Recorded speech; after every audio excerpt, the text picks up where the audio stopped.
to get into those soon, but I think I'm gonna start off a little bit with the Giants. Uh, yeah, I'm gonna start off a little bit with the Giants. I think I went over their draft class last week, and I went over I don't know, I was a fan of it, obviously. I went over a little bit how I was disappointed by the Francis Mauigoa pick initially, but I feel like after a week and after simmering down and sitting on it, it was probably the right pick. I loved Caleb Downs, and I hate him going to the Cowboys, but I looking at the landscape of the Giants' offensive line and their versatility, it made the most sense to pick Mauigoa as much as I wanted Caleb Downs. Obviously, we're gonna have to see how they play, but I'm excited for the Giants this year. I'm excited. I think the next time I'll be speaking about them on What's Next Sports, I think that's gonna be probably right before the season starts. This is my last show of the semester, so I feel very confident that they'll. I don't want to say, make the playoffs, but they'll be much improved as opposed to last year. I feel confident that what they've brought in, the infrastructure that they have would be, I guess, far more positive than what we've seen in previous years. I mean, they've had the pieces for a while. They've had guys like Malik Neighbors. They got a guy like Jackson Arcam-Cadabu. But I feel like now we have the infrastructure to, I guess, capitalize on those pieces that we have. And so I feel as confident as I'm ever really gonna feel about the Giants before they do something. I feel as confident as you'd hope to feel after a 3-4 win season. So despite all the, I don't want to say all the criticisms I've had about their offseason, all the question marks I've had about, the players they're signing, this offseason probably it probably went as good as I could have realistically hoped for. If we review their entire offseason, from bringing back Jermaine Illuminor, bringing in a cornerback, bringing in more defensive talent, making your linebacker core one of your strengths on this team with Tremaine Edmonds and Arvell Reese, and bringing Micah McFadden back too. That's a little bit of an underrated move. You did trade Dexter Lawrence, which sucks, but I think you just signed Shelby Harrison, which that's a huge signing in my book. I really like that. And you're probably going to sign another defensive tackle. I thought the draft you had was really strong, especially the later picks. I like those.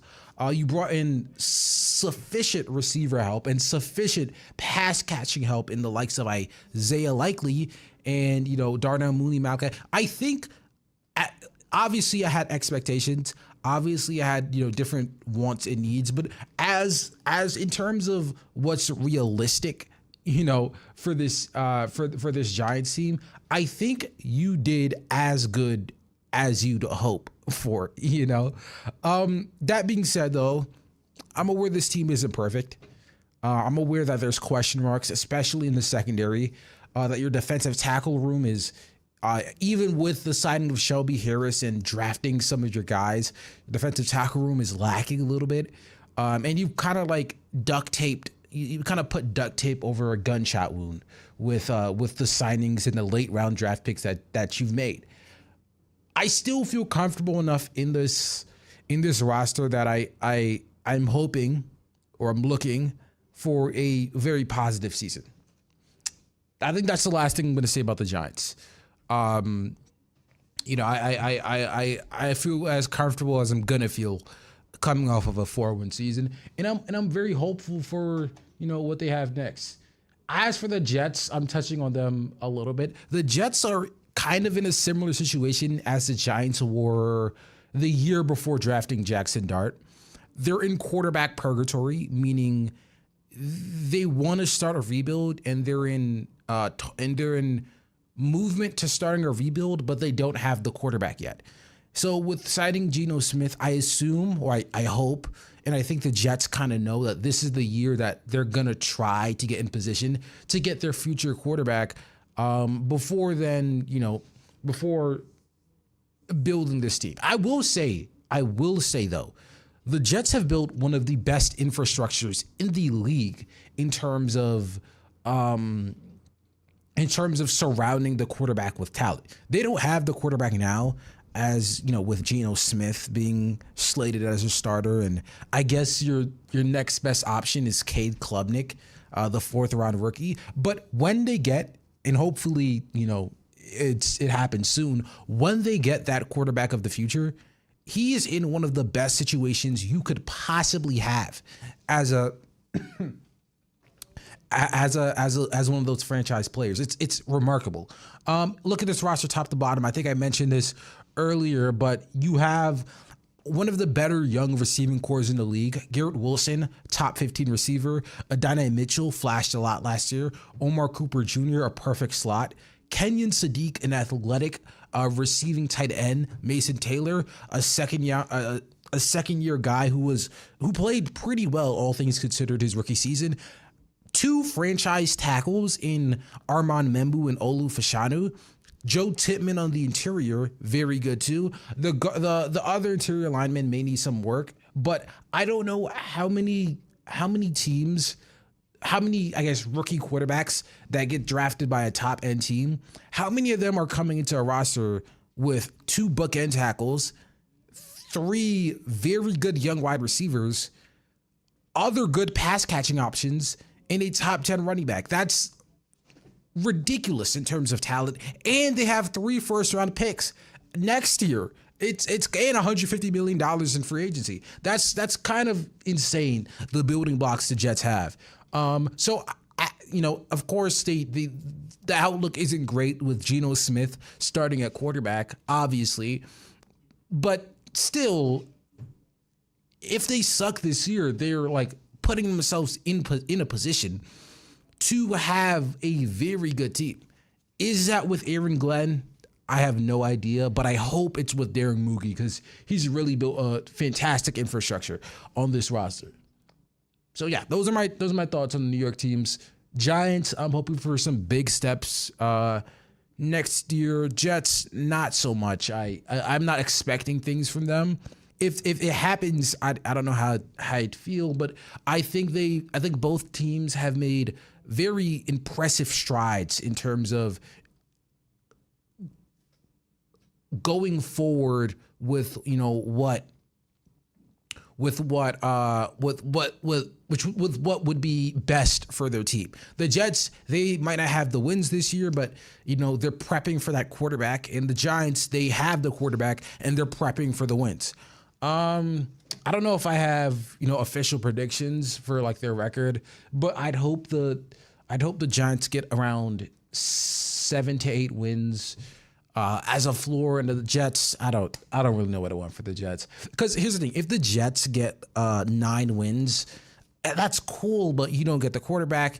If they get 2 wins, that's great because you get the quarterback and you could, actually start to compete. It's a weird situation the Jets are in. Obviously, teams aren't going to the season looking to lose. But again, there's always the question when you're in the Jets situation and you don't have the quarterback, there's always the question is it better if we win 7 or 6 games instead of just winning 3 and finally getting that franchise guy? It's kind of interesting. I will say this, though. The Giants were in a similar situation before they got Jackson Dart.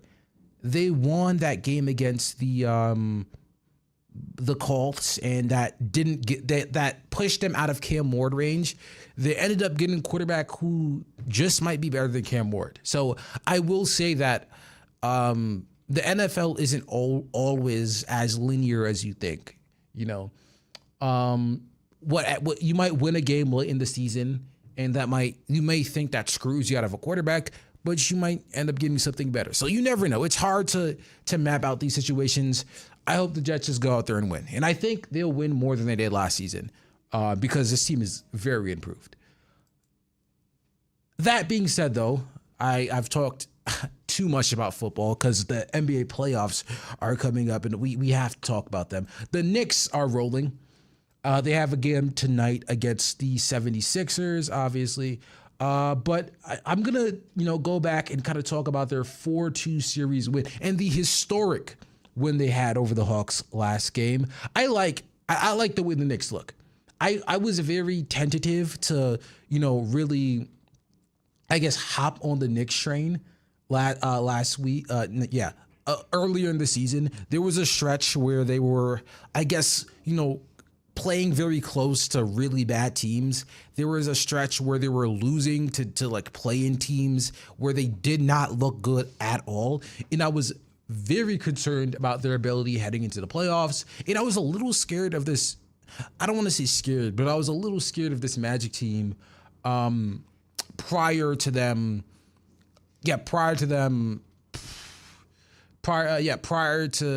us winning those 3 games consecutively. But the way the Knicks have, I guess kind of bounced back against the game 3 loss, and the way they've honestly just like destroyed the Magic in game 4, the Hawks in game 4, 5, and 6. I think I'm as confident as I'll ever be. I don't want to look too far ahead into the future because usually bad things happen when I look that far ahead into the future. But the 76ers are a very beatable team. They're the 7th seed, and I know they just beat the Celtics. I know they weren't healthy for most of the season, and I know like they're much better than their record says. But the 76ers are beatable. I like Joel. I don't like him, but I understand how good Joel Embiid was last game. I understand how good VJ Edgecombe can be, and I understand how good Paul George can be, and I really am concerned about the core of Embiid, Maxey, Edgecombe, and George. I still think the Knicks are the more well-rounded and the more talented team, and I think that shows in their record. I think an interesting battle, there's a couple interesting battles I want to get into. I think an interesting battle will be Cat versus Embiid. They had beef in 2019. They had a brawl almost, and they like tweeted at each other. That there's some juice there, but I think I think it's going to be interesting to see whether Cat could hold up Joel Embiid defensively. I've mentioned this before. I don't know how often I've mentioned this, but Cat has made some significant defensive strides this season, like ridiculously like large defensive strides, to a point where in a trade, I would rather keep Cat than Brunson. I'm interested to see if those defensive strides, if his two-way ability holds up against Joel Embiid. I doubt it will, but I'm at least hoping that Cat could slow down Embiid enough this series. I also want to touch on Mitchell Robinson, who in their series in 2020, was it 2023? I think it was 2023. 2023 or 2024. 2020, I think it was 2024. No, okay, I'm tweaking. Yeah, it was 2024. In their series in 2024, he absolutely locked down Joel Embiid. And I think the big duo of Cat and Embiid, Cat and Mitch, I think they'll do enough to slow down Embiid this series. I'm interested to see how often Mike Brown runs the Twin Towers lineup with Embiid and Mitch, because I don't know if the Sixers have the size outside of Embiid to really contend with that double big lineup, especially when you consider that I feel like both could hold their own against him. I think the trouble comes up a little bit on the perimeter, where you have all these outside and post scorers in VJ Edgecombe, Tyrese Maxey, and Paul George. With Jalen Brunson on the perimeter, there's going to be a mismatch somewhere. I think it's going to be tougher to contain those three offensively than it will be to contain Embiid in the interior with the two bigs we have. I'm interested to see how Mike Brown matches this up. I do really like our chances this series, especially offensively. with the emergence of Cat as, I guess, a playmaker this series, which he always could do, but with the Knicks running the offense through Cat a little bit more, I'm interested to see how that affects, I guess, Embiid, and putting him into a little bit more action. Because the Hawks last series did not really have the size to contend with guys like OG and Cat in the interior, and that really, I guess, hurt them. The Knicks really, after Game 4, the Knicks kind of like spammed the backdoor cut with OG and with Brunson as a screener, and the Hawks had no answer because they didn't really have the size and the strength on the wing to keep up with those two. With Edgecombe and Paul George, I don't know if that's the case, right? I don't know if that's the case anymore. It's going to be a very fun series. I obviously I'm going to say the Knicks are going to win, but despite the disparity in seeding, with Joel Embiid playing as good as he's playing, despite his obvious injury concern, alongside with the fact that Paul George, who's been out for most of the season, is finally back. The Sixers are as good as, they were only one game out of the fifth seed. They were one game out of being the fifth seed. The Sixers are good enough to contend with teams like the Cavs. They are on the Cavs and the Raptors caliber. This is not a series we could snooze through, especially with Embiid being 100%. It's going to be a fun series. Philly versus New York always is. But I don't know. It's kind of tough to see. It's kind of tough to see what will happen. Okay. 1077 The Bronx has very exciting news. Our new video stream is officially live. Now you could listen to the Bronx YouTube channel and Facebook at 1077 The Bronx, including What's Next Sports, that's us, Talk Up the Town Sports, Bronx After Hours, the Concast Cliff Notes, and Wake Up Rider. Keep tuned into the Bronx to listen and watch your favorite student shows. We will be back with more after these underwriting announcements on your 3-time 2026 Intercollegiate Broadcasting System Media Award winner, 1077 The Bronx. Like and follow The Bronx on Instagram at 1077 The Bronx and on 1077thebronx.wrrcc.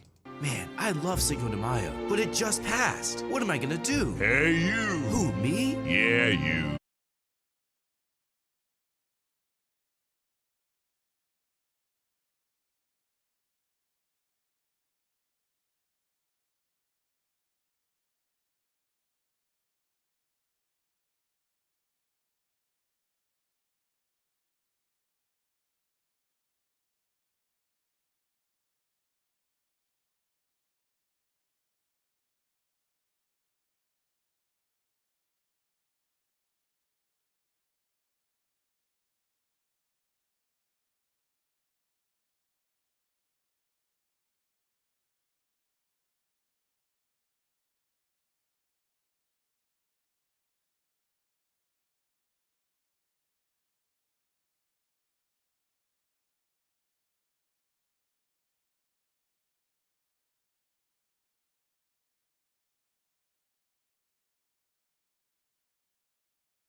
Bronc Lunchbox.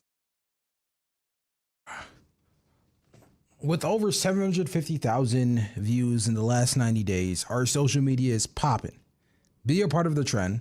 Follow 1077 The Bronc to see what we're up to on the air and beyond the scenes on Instagram at 1077 The Bronc and on TikTok at 1077 The Bronc WRRC. After you follow The Bronc on social media, sport The Bronc on and off campus. Gear up for the summer by shopping the Bronc General Store. From short sleeve to polo from short sleeves and polos to insulated drinkware for your acai refresher. Go to 1077 The Bronc /shop The Bronc to make your campus fashion statement. Welcome back on your 5-time National Association of Broadcasters Marconi Radio Award nominated station, 1077 The Bronc. Okay. So we started off with the a little bit with the Knicks, and we're gonna hear some sound from Cat. Cat had a big first series. His playmaking was really like the turn in terms of how it was a little bit different from the regular season. The offense was run a little bit more through him and through him just standing stationary in the post. So we're gonna hear what he has to say about that.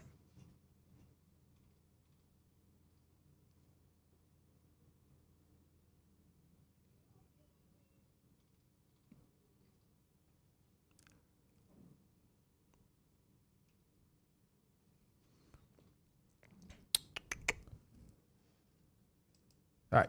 So it's obvious that the Knicks made a concerted effort to run the offense through Cat, and I think that I don't want to say that effort is what was more fruitful than running the offense through Brunson, but I feel like Brunson's I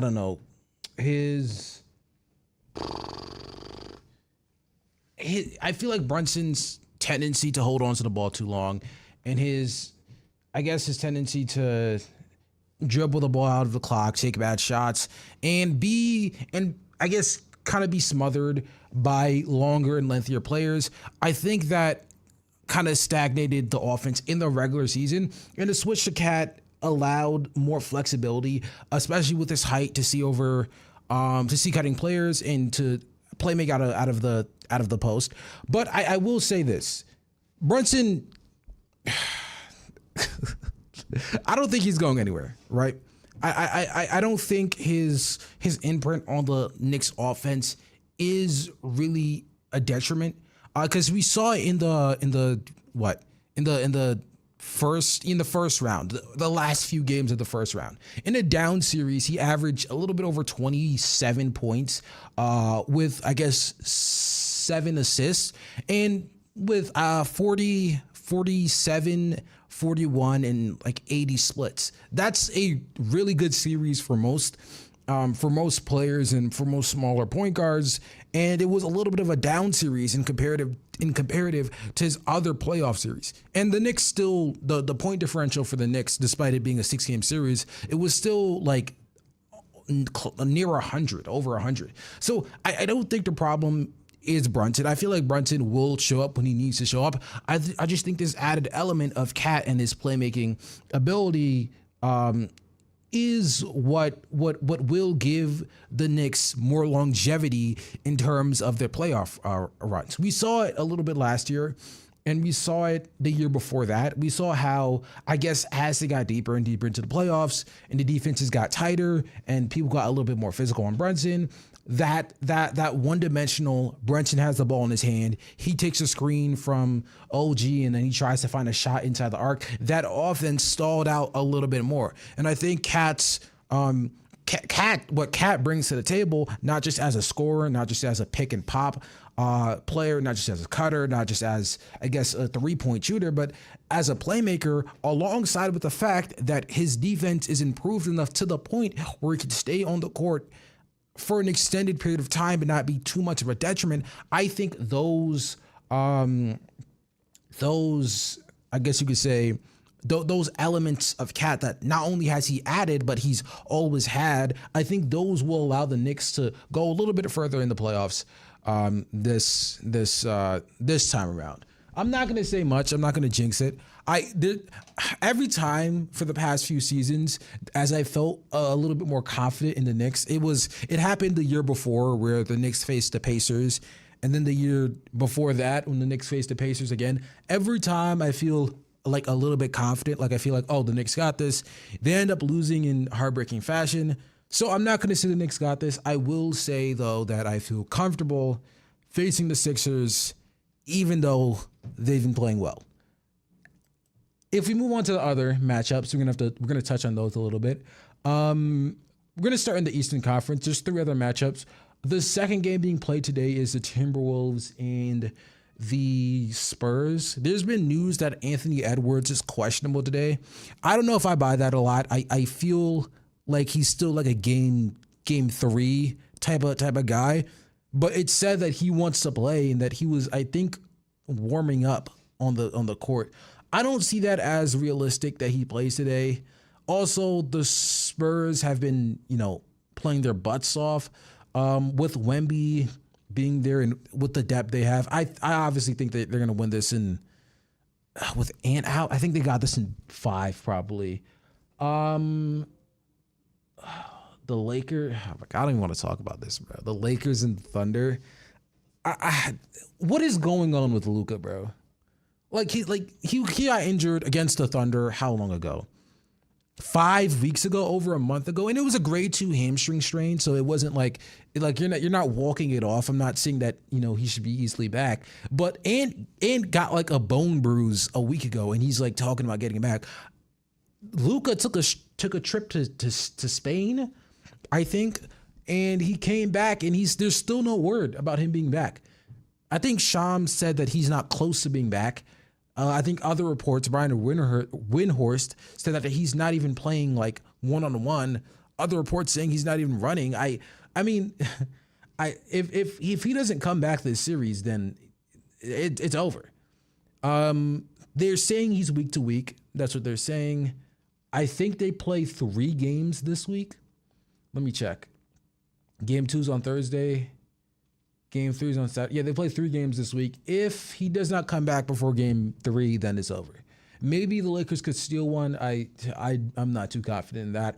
I'm pretty certain that it's going to be a sweep in favor of the Thunder. Maybe the Lakers could do something crazy, but we know that's not happening. It sucks because like LeBron James really did his thing, like backpacking the Lakers to the second round. And even though, they were up 3-0 and they lost 2 in a row, like what he was able to pull off without his first 2 options for most of the series, I don't think that's talked. I think that's getting a little bit underplayed, despite the fact, and it will be forgotten because she's going to get obliterated by the Thunder. But I think it's pretty remarkable what this Lakers team, not just him, but what guys like Marcus Smart, Luke Kennard, or Rui Hachimura, how they were able to step up with the absence of Austin Reeves and Luka Doncic. I don't know if that's going to be replicated against one of the greatest defenses of all time. I don't know if the perimeter pressure that the Thunder are able to apply on any team they play against, I don't know. There's no way a team consisted of Austin Reeves, Rui, and other players are gonna really get by that, So I have them either in 4 or 5. I'm in favor of the Thunder. If we switch to Cavs and the Pistons, these are 2 teams that had very disappointing series in the first round. The Pistons were on the ropes for a while against the Magic. They were down 3-1. They honestly only beat them because Mo Wagner got hurt with a calf injury. They got out of the series against the 8th seed by the skin of their teeth. And the Cavaliers, that it wasn't as embarrassing as what the Pistons went through, but the Cavaliers, they did, go to 7 games against a team that they were heavily favored against. So it's a toss-up between 2 teams that had disappointing first rounds and 2 teams that had 7-game series. Also, I honestly don't know who to pick. I'm gonna lean Pistons because they're the higher seed, but if we're being honest, the Pistons did not look good for majority of that series. They turned it up a little bit at the end, but even in Game 6, they were down like by over 20 in the first half, and they barely beat the 8th seed without Moet. It's kind of like, it's alarming that they were this close to being eliminated by the 8th seed without their, second best player. But I still feel like they were the 1 seed for a reason. I still feel like Cade Cunningham and Jalen Duren I feel like he'll bounce back. Guys like Tobias Harris and Dennis Jenkins provide good secondary ball handling ability, and that might get them further. But I would not be surprised if the Cavaliers just kind of pounce on a Detroit Pistons teams that has not looked good. I think Orlando's defense. Orlando has a very physical brand of basketball. I think that kind of rattled Cade a little bit early into the series, especially with him having the lung issue, and I'm pretty sure that's affecting him a little bit. Jalen Duren wasn't able to get going for a lot of that series. He kind of got going at the end there, but it was not looking good for him. I don't know if that happens again for them. I think Cade will perform much better against a defense that is a little bit better than a little bit worse than or a little bit less physically taxing than the Orlando Magic defense is. And I also think that what do I think? I also think that their defense will fare better, or could bottle up guys like Harden and Donovan Mitchell, who they were kind of shaky the series before. And Harden has his long history of playoff concerns and Game 7 concerns. So I'll lean Pistons in 6 or 7. 6-7. Sorry, in 7 probably. And I didn't give my official prediction for the Knicks game. Hold on, let me get to that. I think I talked about it extensively. I'm a little bit concerned about Embiid, and no, I'm not concerned about Embiid. I'm concerned about their perimeter attacks, the speed of Maxey, and the ability of VJ Edgecombe and Paul George to have like a 30-point game at will. I don't think that will fare well for the Knicks, especially when you have guys like Brunson who, aren't the best perimeter defenders, and you also have Mikal Bridges, who've been shaky. Like, you don't have you're not the Thunder. The Thunder have hyper athletic, very long wings.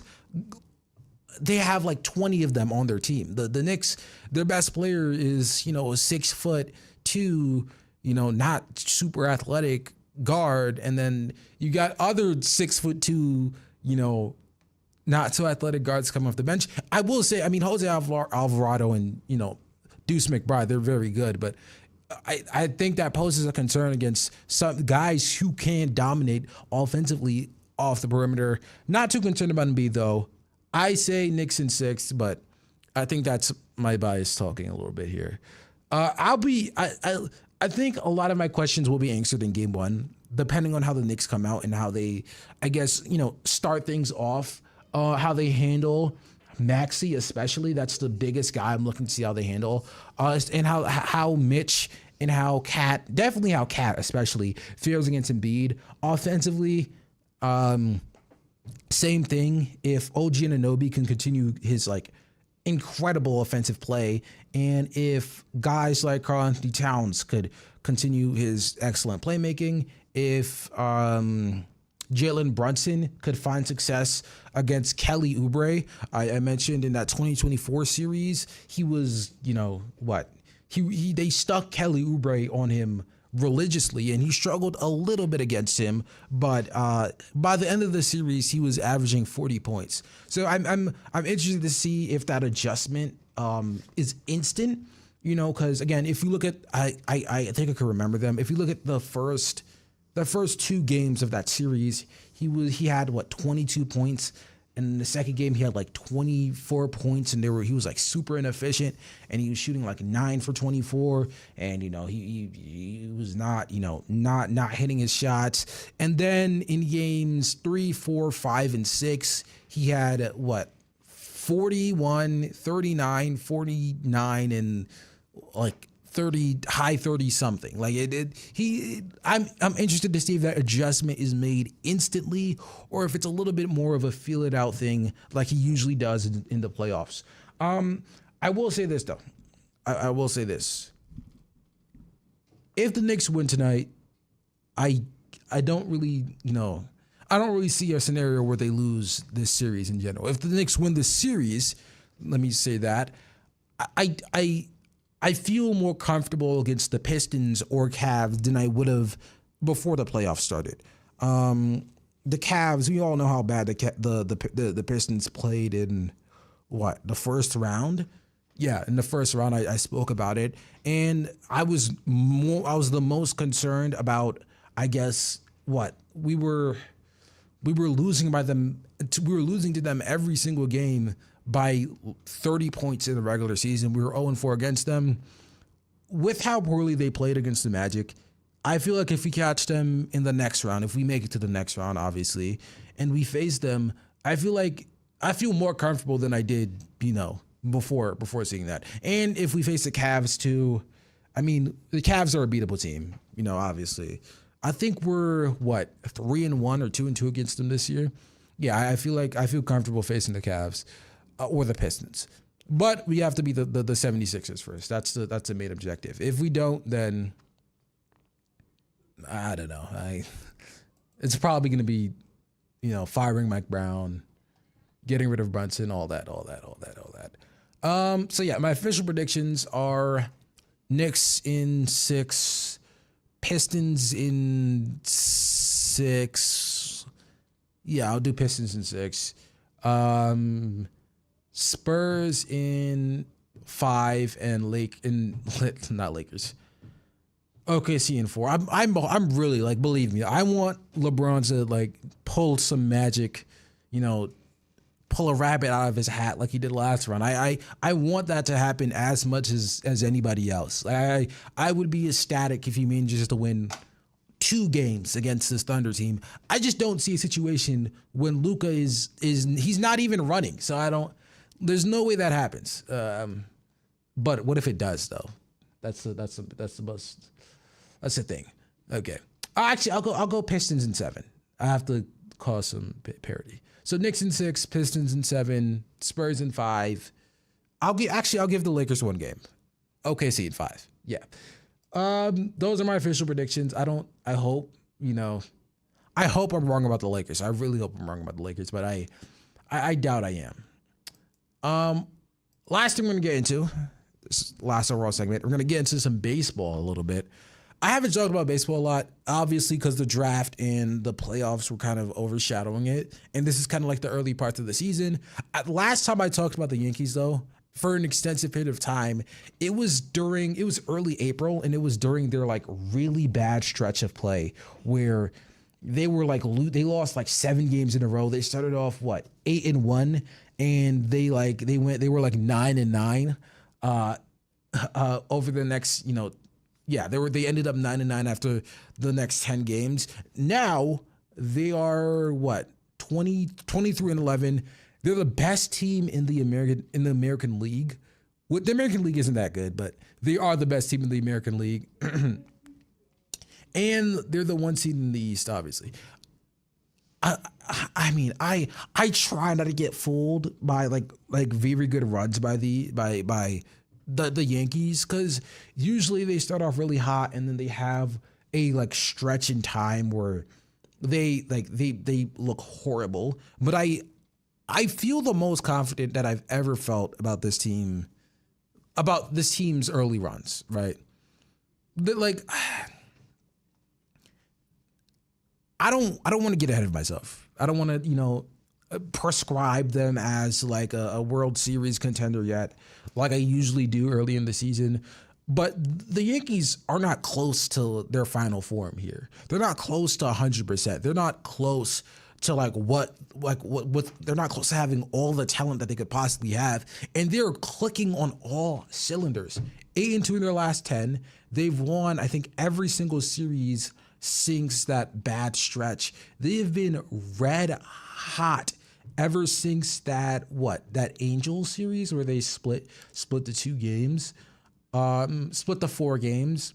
They swept the Royals. They swept the Red Sox. They beat the Astros 2-1 in their series, and they beat the Rangers 2-1 in their series, and they also swept the Orioles. And not yet. They have a game today, but still, offensively, defensively, on all accounts, they're clicking on all cylinders, and they haven't even they still don't have Rodon. They still don't have Cole.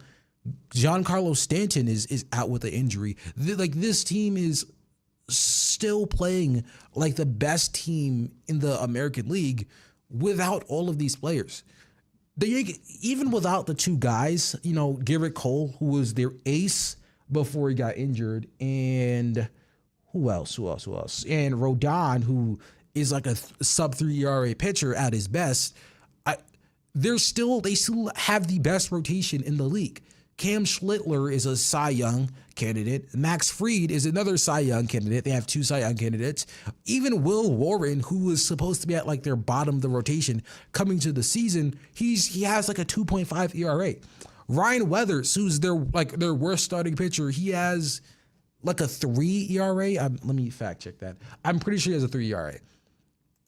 All of these, they already have one of the better rotations in football without having 2 very good all-star caliber pitchers coming back. Yeah, he has a 3 ERA. That is insane. As hitters, with the bats, they have the best hitter in baseball. They have 2 of the best hitters in baseball with Ben Rice and Aaron Judge. They have Cody Bellinger, who's a very good third option. They have other guys like Trent Grisham, who's doing his thing. Jazz Chisholm isn't even playing his best brand of baseball yet, and he's still doing good enough. Jose Caballero, who people expected him just to be a fill-in for Volpe as he rehabs his injury. I don't think, and the Yankees don't think either, but I don't think Volpe could start over him with how good he's playing, and a bunch of other things. But we'll get back to that after these underwriting announcements. We have a winner. The winner of 107.7 The Bronx first ever Build Ultimate Bronkwich competition is Sergio Nino Vela and the Lomito. Sergio scored the most votes at the Build the Ultimate Bronkwich finale. In fact, Sergio scored 57 of over 700 votes to land the Lomito on the menu at Muller's Pub and the Yo Cuz food trailer next semester, plus the coveted Royal Caribbean cruise for 2 to the Bahamas from Josh Harry Travel, and more prizes. Congrats to all our tasty 3 finalists, Jesse Dottie, Caitlin Lawler, and of course, Sergio Nina Vela, the winner of the Bronx first ever Build the Ultimate Bronkwich. Will be back with more after these underwriting announcements on your 3-time 2026 Intercollegiate Broadcasting System Media Award winner, 107.7 The Bronx. Now that the new year is here, I want to start my new business, but the process is so intimidating. Great news! The New Jersey Business Action Center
Talked a little bit about the Yankees and, I guess you could say what they have going on in terms of their winning streak. I ended things off. I was talking about a little bit about the top to bottom how their lineup is shaping out. I was worried. I was worried a little bit. I was worried a little bit about mainly the main things I was worried about is their tendency on offense to stall out a little bit, especially in the playoffs because of the over-reliance on home runs. That's what I was worried about preseason. I'm not going to say that worry is run out completely because I think a good amount of the production does come on home runs, but I still feel comfortable enough with this offense, and I feel comfortable enough with the starting rotation that, going into the playoffs, I hope that there's no stalling out offensively like there usually is. Top to bottom, Trent Grisham, Ben Rice, Aaron Judge, Belly, Chisholm, even Dominguez, honestly, who's finally back in the lineup. Jose Caballero and John Carlos, those that nucleus of talent and hitting ability, I feel comfortable enough to where I hope they don't have like a historic meltdown offensively like they did last year. The Yankees, the reason they kind of kept this nucleus together was that they felt that collapse last year was, I guess, just like a wild outlier.